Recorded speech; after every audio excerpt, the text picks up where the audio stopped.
studio, and we're talking about beauty today. This time, we're going to make sure you feel super confident and beautiful in your delivery in the IELTS exam. So be prepared to listen to another valuable session with the IELTS expert coming right up next.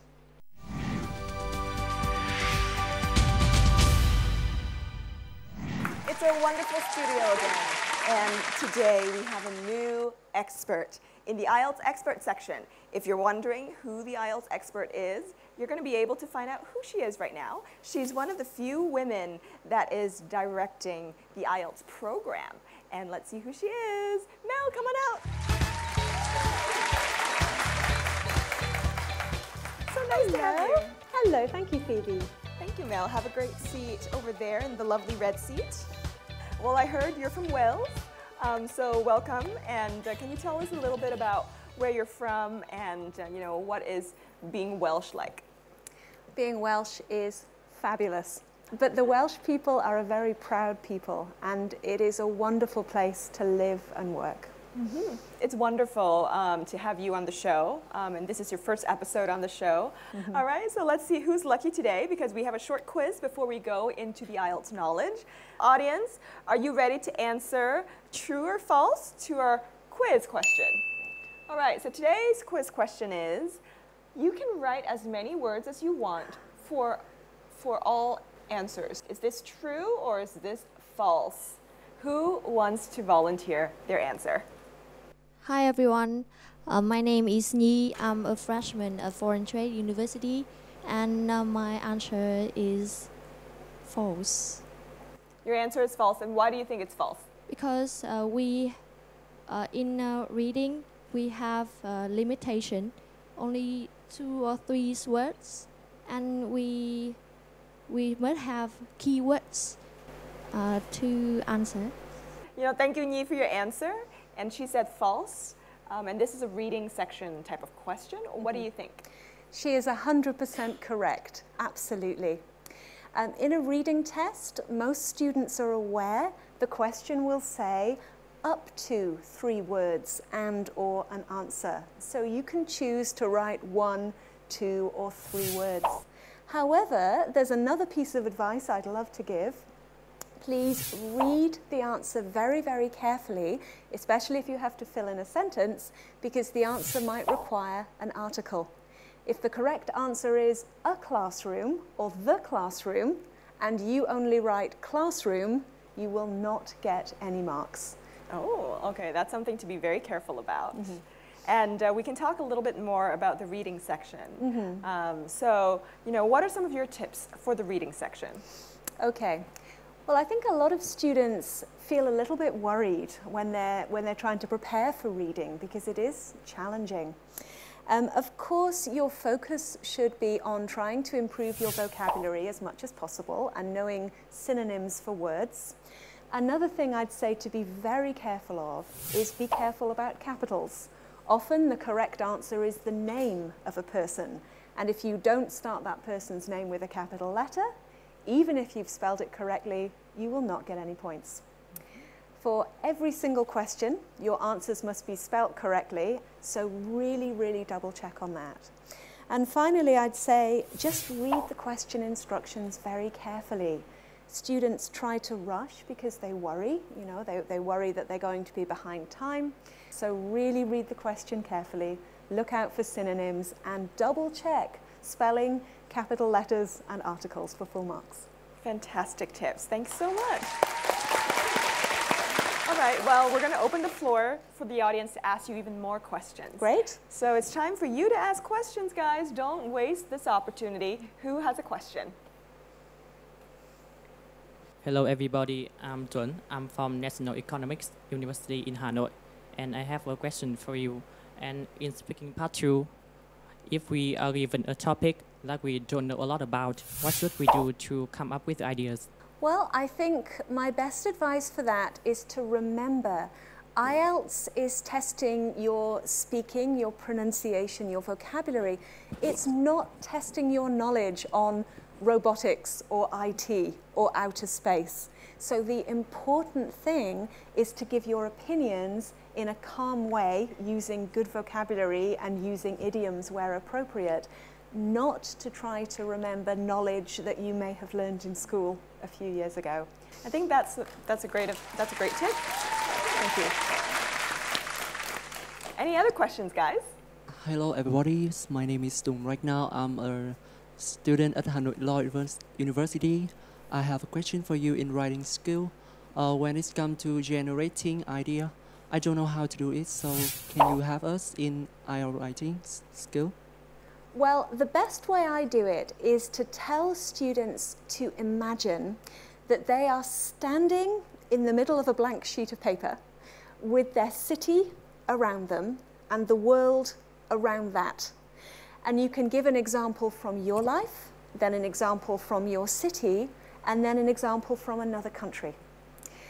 Then I ask them to think about, could you give an example from the past and a suggestion for the future? And finally, you could think about comparing two countries. If you do all of those things, you'll have plenty of examples and you won't feel stressed in the exam. Fantastic tips. Does that answer your question? We have some great questions, and we also have amazing people who send in videos to us every week. And I'm very, very excited to know who is our potential voice of the week this time.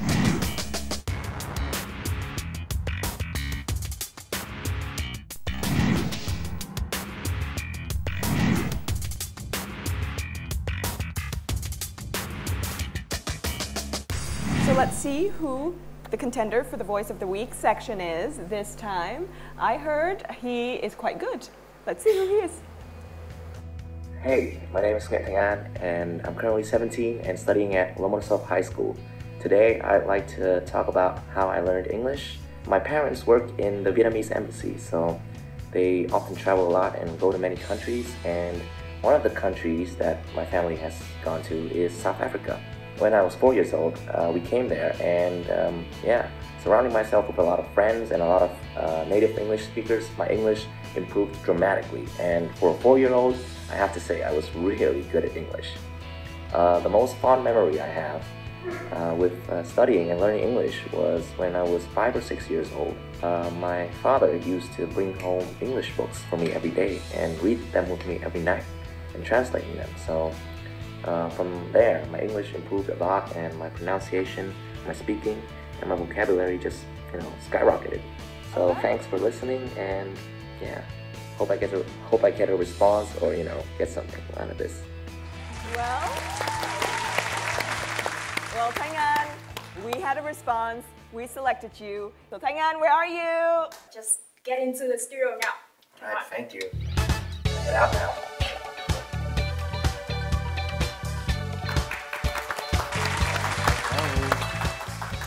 Welcome. Good luck. Please take your seats.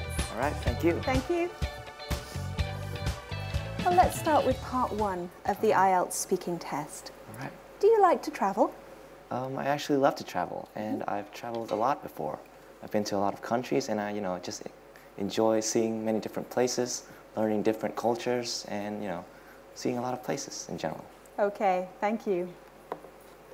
So now we're going to start part 2 of the test. You'll have 1 minute to make notes, and then you're going to talk about it for 2 minutes. Okay. Are you ready? Yes, I'm ready. Lovely.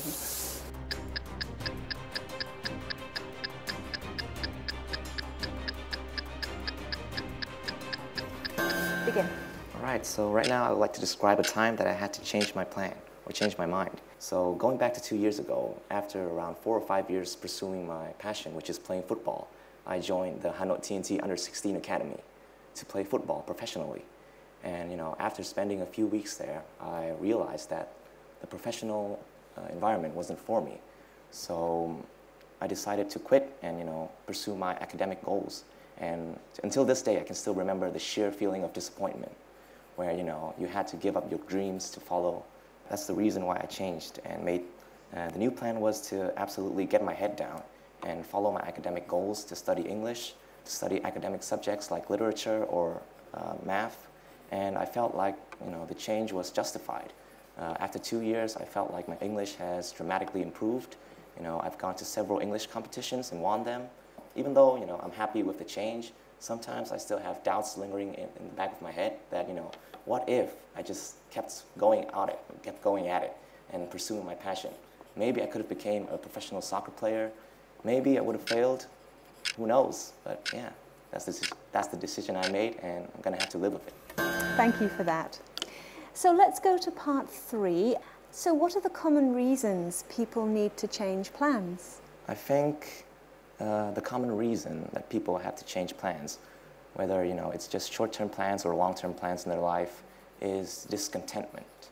That whether they're not, you know, content with how they are right now, with their current plans right now, and they feel the need to change.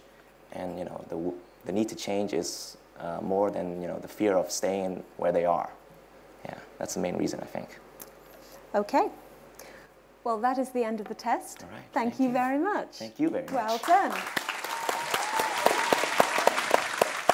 All right, so are you excited to find out what the audience thinks? Yes, I'm super excited and nervous at the same time. Audience, you have 1 minute to vote for the band score that you think our lovely guest here has achieved today.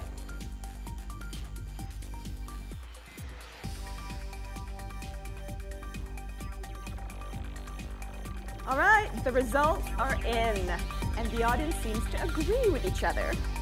Now we only have 2 votes.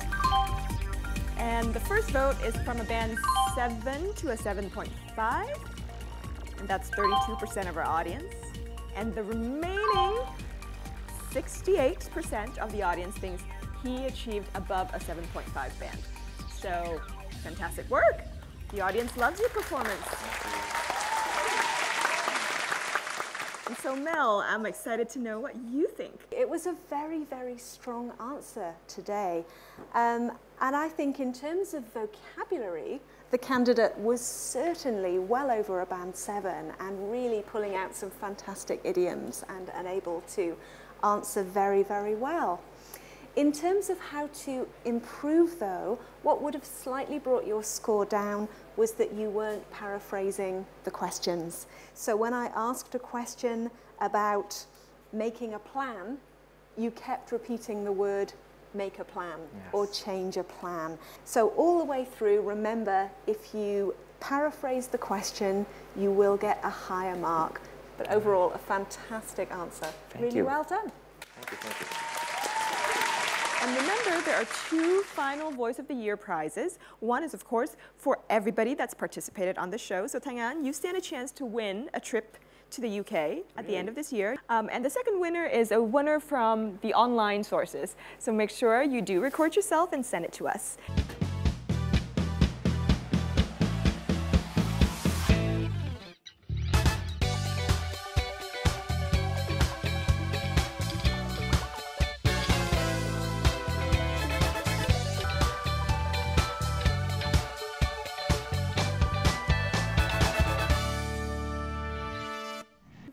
All right, so you're not going to go home with nothing. You will go home with a series of experiences and some gifts. So gifts, where are you? Oh. This is our lovely Guang. Thank you. Mel, would you like to present this to Thành An? I'd love to. Congratulations. Thank you so much.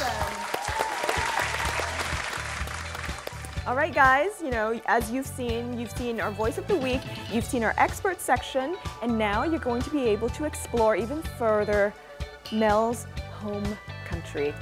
So we're going to go to Wales. Thảo Tâm is really going to show us the final glimpse of what Wales, studying in Wales, is like. So Thảo Tâm, take it away.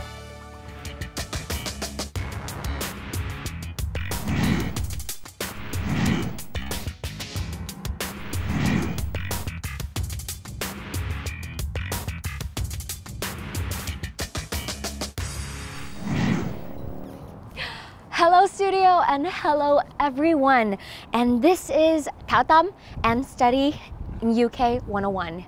Now this is the last episode I have with you guys here in Wales, and it's been such an amazing course of 2 months. We've learned so much. We've talked to professors, students, alumni, and then we had school visits and learned about the curricular and also the culture of this beautiful, beautiful country. Now we've done so much, and I think it's only fitting that we do a recap with a view here from Cardiff Bay. Now we're gonna watch a montage over the course of our journey. Roll tape.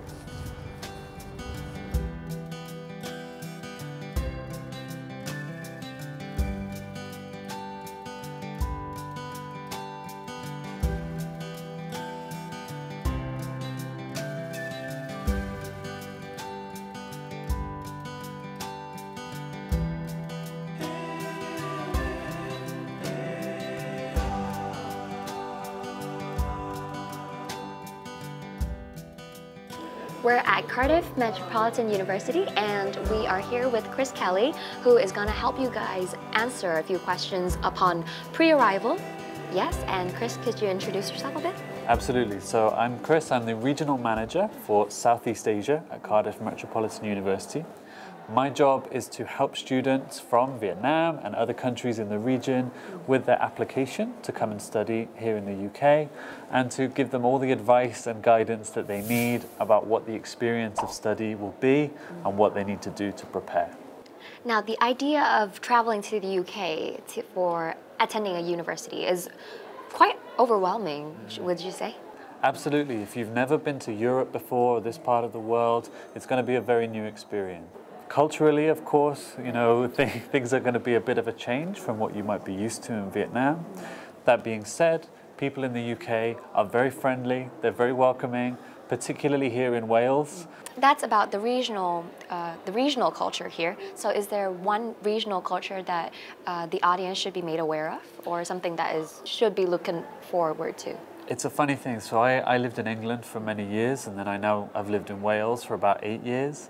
And there is something about the friendliness of Welsh people you really notice. It's the same here within the university. So we have a policy of making sure that students can meet with their tutors all the time and their lecturers. Well, that's lovely. And how about the academic culture? Is there a major difference? In the UK, there are lots of different skills that we need you to demonstrate in your education.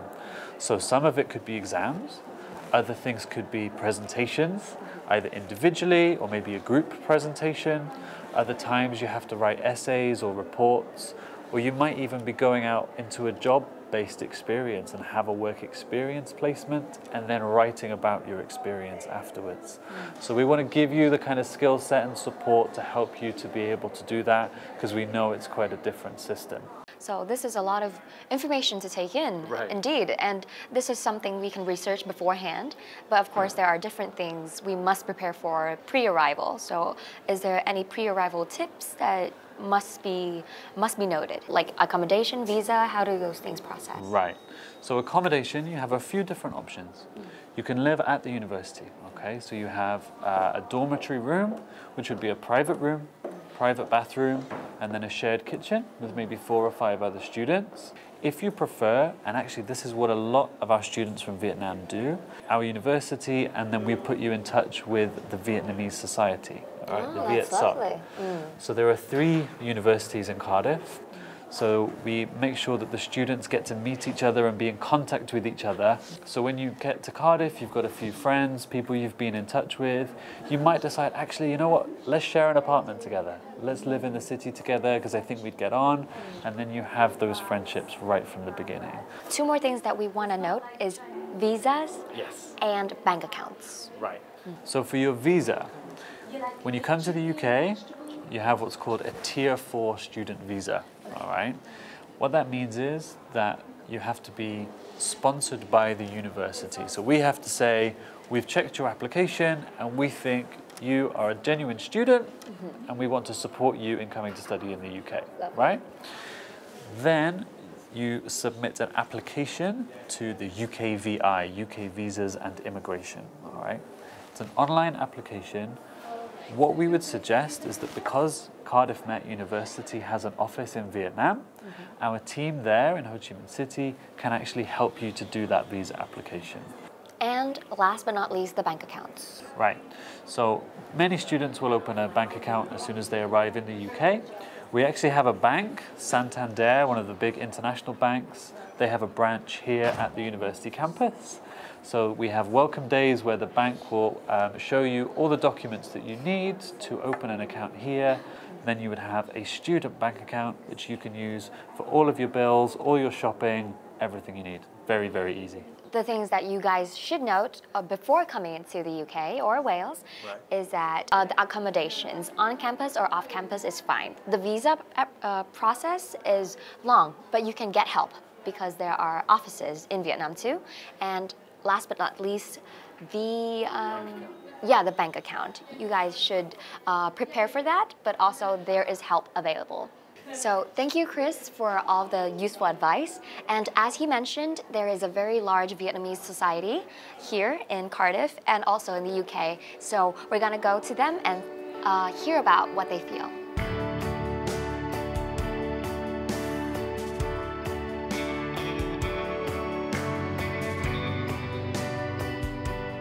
Hi, so you're back with Study UK 101, and we are very excited today to have two more guests, and they're here to answer your questions about preparing for the UK and preparing to go abroad for the very first time in your life.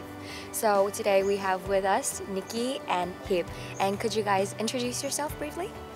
Hi, so I'm Nikki and I'm an illustration student in Cardiff, and I've been here for about 6 years now.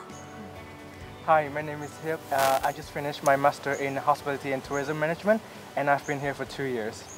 Do you still remember the first feelings you had when you first entered the UK? So I was feeling quite excited because I did spend 2 years in Singapore before, so I'm kind of like a bit prepared for like an independent life, but at the same time like it's quite different culture and everything, so it was slightly nerve-wracking as well. And for you? I was very nervous because, to be honest, before I moved to the UK, I didn't know nothing. I didn't know anything about the UK. So I was just scared a little bit, but then I just got used to it over time. I'm sure there's a lot to prepare for before coming into the UK, packing your own things, preparing mentally, and the accommodations. Is there something you really remember about that you must pay attention to when you prepared? I think one big thing in terms of like preparing yourself mentally is to obviously get in touch with the Vietnamese community as well for a bit of support, but also keep an open mind and like mingle around and get in touch with other people from other cultures, because that's where you get the most opportunity out of everything here and like, you know, learn a lot. And for you? Yeah, it's like she said, contact with the community, the Vietnamese community here, so they can fully give you fully support. But then again, try to talk to other people as well, because sometimes you will get like too involved with the community and you forgot that there's a whole other world outside the Vietnamese community. Yeah. That's a very interesting point about expanding your communities. Yeah. We'll round back again at the preparing stages before you enter the UK. So is there anything that was very alarming about areas like preparing for the visa, preparing for accommodation, before entering social interactions, that is? So normally the course starts either in September or January. So prepare your visa like way in advance, like over 3 months in advance, because there might be like issue with redoing the visa or, you know, additional information and things like that. And also to make sure like, yeah, pack light, keep in touch with all your relatives and family first and make sure you can Skype them and call them. Yeah, get you a bit more courage to step out and go abroad. So there you go. Those were some stellar tips that you guys will be sure to follow, I hope. And that would be to pack light, to prepare in advance for your visa, to integrate into the Vietnamese community as well as the international community, and just to prepare mentally and physically for everything before you go. Do a lot of research also.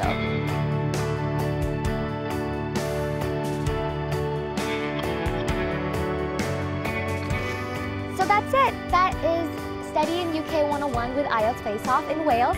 And this is me, Thảo Tâm, signing off for the last episode of this season. Thank you guys so much for taking this trip with me and learning about Welsh colleges and universities. They've all been so accommodating and so amazing. And here's to the best of luck to my co-host that is going to take you guys to Australia next this season. So thank you all once again, and see you again very soon. Bye.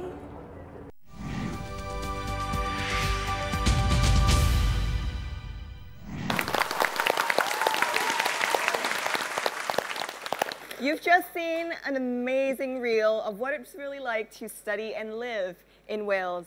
Of course, our friend Thảo Tâm has been able to show us many, many aspects of this beautiful land, but what better way to understand more about the specifics and the special benefits that Wales has to offer Vietnamese students. So I'd like to really chat with one of our greatest ambassadors here on the show, and her name is Tracy Merengue.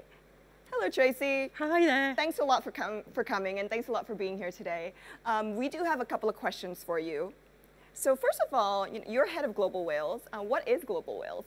Global Wales is a programme that's been set up on behalf of all the 8 universities in Wales, and our aim is to raise the profile and support international students coming into Wales, but also encourage more Welsh students to come out to different countries to study and raise the global outlook for Welsh universities, improve the higher education sector.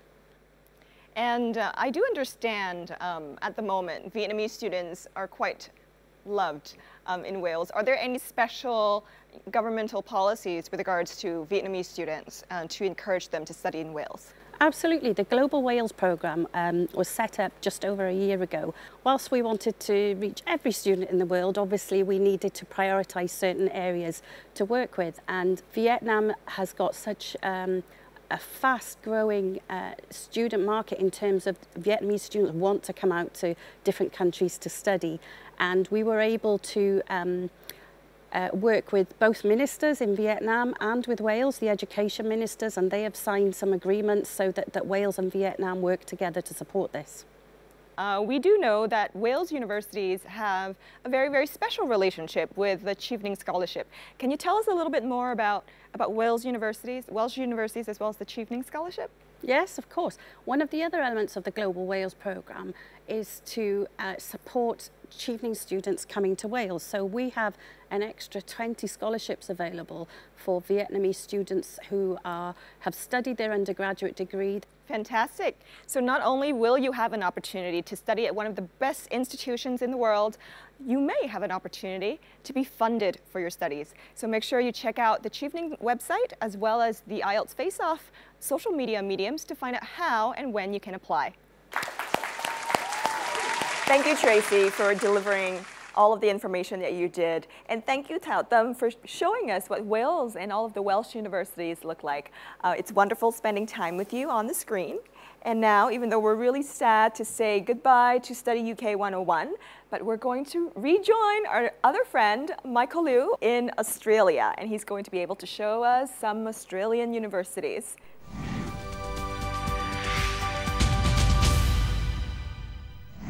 A delivery can seem so perfect, but there can still be places where we can improve upon it.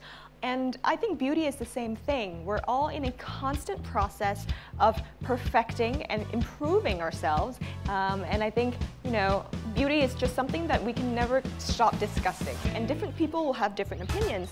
So we challenge you to come up with very, very, very good discussions on beauty and new innovative ways to discuss beauty.